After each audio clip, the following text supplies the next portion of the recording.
반갑습니다. 14일 수요일 새벽 하나님께 올려드립니다. 함께 찬양 행복 부르시겠습니다.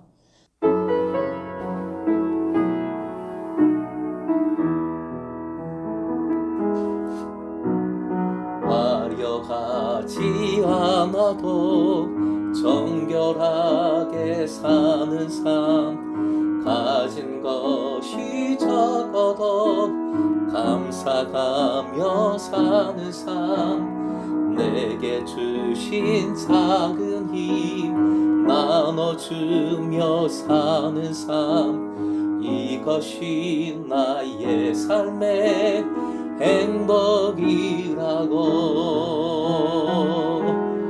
이것이 행복이라고. 세상은 알 수 없는 하나님 선물, 이것이 행복이라고. 하나님의 자녀로 살아가는 것, 이것이 행복이라고.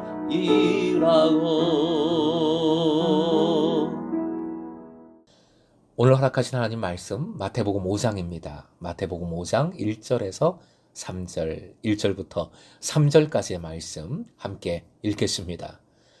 예수께서 무리를 보시고 산에 올라가 앉으시니 제자들이 나아온지라. 입을 열어 가르쳐 이르시되 심령이 가난한 자는 복이 있나니 천국이 그들의 것임이요. 오늘의 기도 제목, 가난한 심령으로 주님만을 의지하여 지금 천국을 누리게 하소서. 가난한 심령으로 주님만을 의지하여 지금 천국을 누리게 하소서. 이제 하나님의 아들 예수께서 하나님의 나라에 관한 소식을 구체적으로 전파하고 가르치기 위한 모든 조건이 갖추어졌습니다. 하늘의 음성을 통해서, 성령님을 통해서 신분과 능력이 확인되었고, 제자들도 선택되었고, 수많은 무리가 주님을 따르고 있습니다. 이제 본문에서 예수님은 본격적으로 주님의 사명을 수행하기 시작하십니다. 예수님의 첫 발걸음은 천국의 말씀을 선포하고 가르치는 것입니다. 1절부터 2절, 누가, 어디서, 누구에게 가르침을 베풀었는지 본문은 우리에게 알려줍니다. 예수께서 산에서 제자들을 가르치신 것입니다. 무엇을 가르쳤는가는 이제 앞으로 말씀해 주시는 산상설교 전체가 되겠습니다.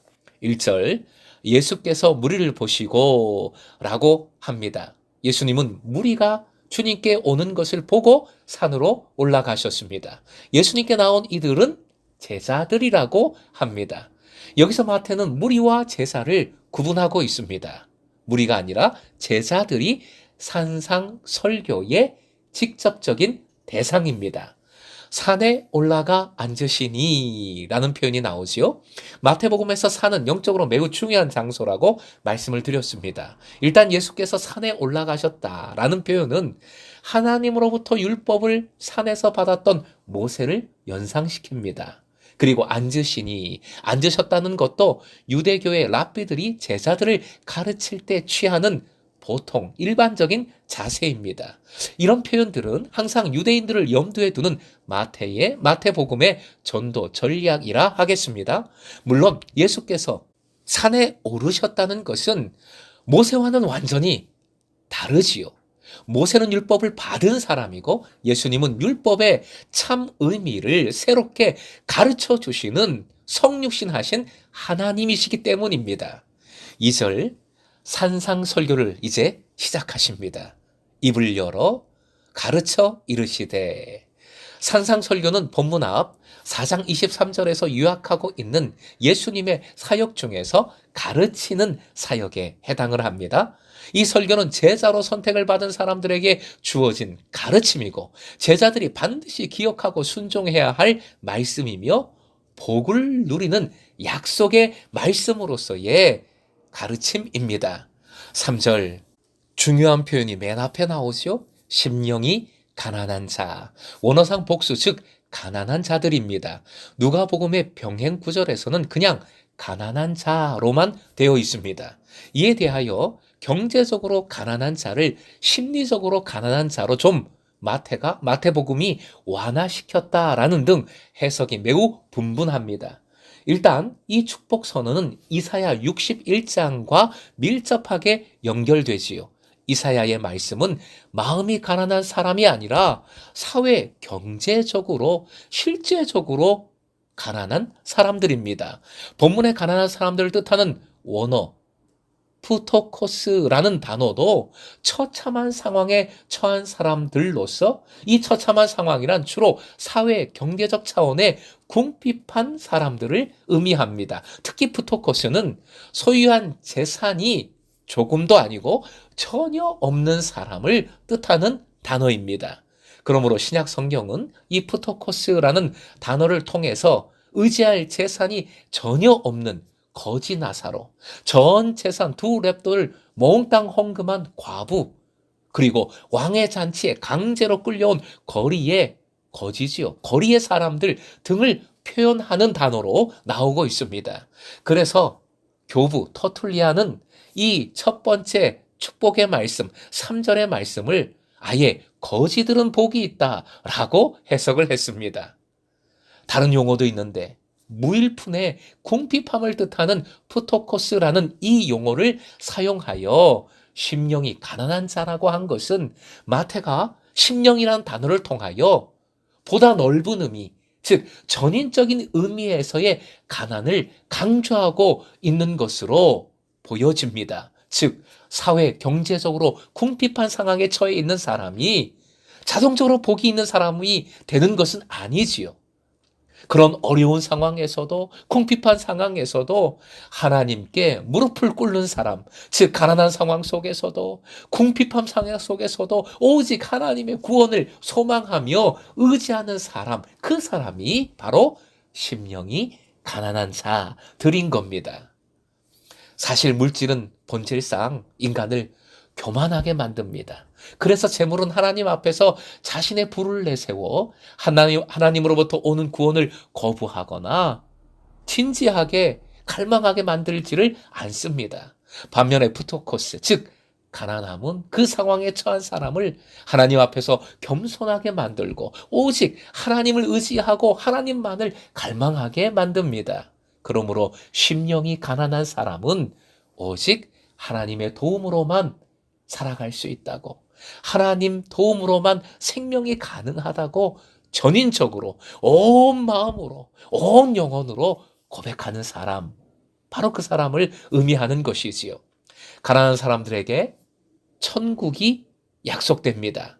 이는 9개의 모든 축복 선언이 공통적으로 약속하는 내용입니다. 사실 하늘나라, 천국, 하나님 나라는 예수님 선포의 핵심이며 요약이지요. 그렇다면 하늘나라는 어떻게 이해해야 하겠습니까? 하늘나라는 공간적으로 어느 지점에 머물러 있는 정적인 장소가 아닙니다. 하늘나라, 하나님 나라는 하나님의 뜻이 실현되고 있는 역동적인 힘입니다. 하나님께서 그 힘으로 다스리고 계시는 어느 통치의 장소와 시간이라도 우리는 하나님 나라라고 말할 수 있는 것입니다. 그러므로 하늘나라 신앙은 현재 인간의 법이 통치하고 있는 이 세상을 부정하는 것이고, 오직 하나님께서 다스리시는 하나님의 사랑, 하나님의 뜻, 하나님의 의가 이루어지는 그 시간, 그 곳, 바로 하나님 나라라고 고백을 하는 것이지요. 세상적으로 아무리 떵떵거리고 잘 살아도, 세상적으로 아무리 영광이 있다 할지라도 하나님 안 계시면, 하나님의 뜻이 아니면, 하나님의 다스리심이 없으면 하나님 나라 절대 아닌 거지요. 하나님이 통치하시면 가난을 비롯한 모든 현재의 고통이 없어지게 됨을 믿으시기 바랍니다. 이 하늘나라는 가난한 사람, 외로운 사람, 그리고 병자와 함께 코이노니아를 이루고 서로 위로하고 힘을 두시는 예수님의 활동 속에 이미 세상에 임한, 이미 세상에 존재하는 나라인 것입니다. 마지막에 나오는 표현, 오늘 본문 마지막에 나오는 표현 화해 보시고 함께 읽겠습니다. 그들의 것임이요.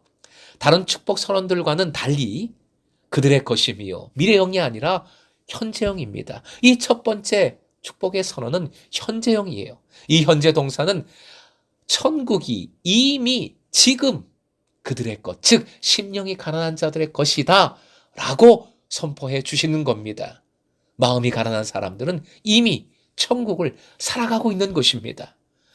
사랑하는 금성의 제자 여러분, 심령이 가난한 자가 되어야 하겠습니다. 돈 없는 거 싫어요. 얼마나 몸고생, 마음고생 심한 줄 아십니까? 그런데 바로 그게 중요해요. 사회 경제적 약자는 몸과 마음이 핍절합니다. 고생이 심합니다. 그러기에 심령이, 그 영혼이, 그 몸과 마음을 비롯한 모든 것, 즉 전인이라고 하지요. 전인이 가난해져서 오직 주님이 아니고서는 안 돼요. 주님만이 모든 것 되십니다. 오직 주께서 이 고통받는 하루하루 이 가난으로, 이 고통으로 두려운 미래를 책임져 주십니다 하고 고백할 수 있어야 하는 것입니다. 부자는 더욱 심령이 가난한 자로 살아가야 합니다. 자신을 비우고 내려놓고 겸손하기란 부자가, 뭔가 가진 자가 더 훨씬 어렵습니다. 가진 것이 복인 줄 알았는데 결국 그 가진 것 때문에 시험을 겪거나 아예 신앙을 버리는 일까지 종종 목격했습니다. 그러기에 부자는, 가진 자는 뭔가 가졌다 했을 때 더 심령이 가난한 자로 주님 바라보고 의지해야 하는 것이지요. 사랑하는 금성의 제자 여러분, 심령이 가난한 자들은 바로 지금 천국을 누리게 되는 줄로 믿습니다. 바로 여러분이 천국을 지금 누리는 심령이 가난한 자로 오직 주님만 의지하는 하나님 나라의 바보, 하지만 하나님 나라의 복된 사람들로 살아가시길 주님의 이름으로 축원드립니다.